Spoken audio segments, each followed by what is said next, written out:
What is this? ಮುಳ್ಹಂದಿ ದೇಹ, ಕೊಕ್ಕರೆ ಮೂತಿ, ಉಲ್ಟಾ ತಿರುಗಿಸ್ ನೋಡಿದ್ರೆ ಕ್ಯಾಂಗ್ರುಗಳಿಗಿರೋ ಹಾಗೆ ಹೊಟ್ಟೆ ಚೀಲ, ಬಾಯಿ ತೆಗೆದ್ರೆ ಆಂಟ್ ಈಟರ್ಗಳಿಗಿರೋ ಹಾಗೆ ಉದ್ದನೆಯ ಸ್ಟಿಕ್ಕಿ ನಾಲಿಗೆ. ಹಾಗಾದ್ರೆ ವಾಟ್ ಇಸ್ ದಿಸ್? ಇವದೋಪು ತರ ಇಷ್ಟೆಲ್ಲಾ ಪ್ರಾಣಿಯ ಅಂಗಾಂಗಗಳ ಮಿಶ್ರಣ ಇರೋ ಇದು ಎಕಿಡ್ನಾ ಅಂತ. ಆಸ್ಟ್ರೇಲಿಯಾ, ನ್ಯೂ ಗಿನಿಗಳ ಕಡೆ ನೋಡಬಹುದು. ಮ್ಯಾಮಲ್ಸ್ ಗುಂಪಿಗೆ ಸೇರೋ ಇವು ಡೈರೆಕ್ಟ್ ಆಗಿ ಮರಿ ಹಾಕ್ತೆ ಮೊಟ್ಟೆ ಇಡುತ್ತವೆ. ಅದು ಒಂದೇ ಒಂದು ಮೊಟ್ಟೆ. 10 ದಿನ ಆದ್ಮೇಲೆ ಆಚೆ ಬರೋ ಪಗಲ್ ಅಂದ್ರೆ ಮರಿ ಪ್ರಪಂಚ ನೋಡೋ ಮುಂಚೆ ಹಾಲು ಕುಡಿಯೋಕೆ ಕೆಚ್ಚಲು ಎಲ್ಲಿದೆ ಮಮ್ಮಿ ಅಂತ ನೋಡ್ಬೇಕು. ಆದ್ರೆ ಕೆಚ್ಚಲೇ ಇರಲ್ಲ. ಬಟ್ ಆ ಕ್ಯಾಂಗ್ರೂ ಪೌಚ್ ಒಳಗೆ ರಹಸ್ಯವಾದ ರಂಧ್ರದಿಂದ ಹಾಲು ಬರುತ್ತೆ. ಅದನ್ನ ಮರಿ ಕುಡಿಬೇಕು. ಮತ್ತ ಹಾಲು ಪಿಂಕ್ ಬಣ್ಣದ್ದು. ಮೊಟ್ಟೆನು ಕೊಡುತ್ತೆ, ಹಾಲು ಕೊಡುತ್ತೆ.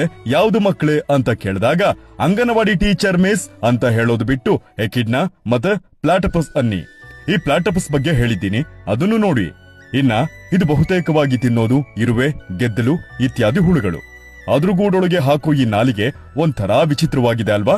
ಆದ್ರೆ ಪ್ಲಾಟಪಸ್ಗಳ ತರ ಇವುಗಳಿಗೂ ಹೊಟ್ಟೆ ಇಲ್ವಂತೆ. ತಿಂದಿದ್ದು ಡೈರೆಕ್ಟ್ ಆಗಿ ಕರಳಿಗೆ ಹೋಗುತ್ತೆ. ವಿಯರ್ಡ್ ಆಗಿದೆ ಅಲ್ವಾ? ಇಂಥವನ್ನೆಲ್ಲ ನೋಡಿದ ಮೇಲೆ ನಮ್ಮನ್ನು ಕಾಡುವ ಕಟ್ಟ ಕಡೆಯ ಪ್ರಶ್ನೆ ಹೀಗೂ ಉಂಟೆ? ಉತ್ತರ ಹೌದು ಸ್ವಾಮಿ, ಹೀಗೂ ಉಂಟು. ಬರ್ತೀನಿ, ಬಾಯ್.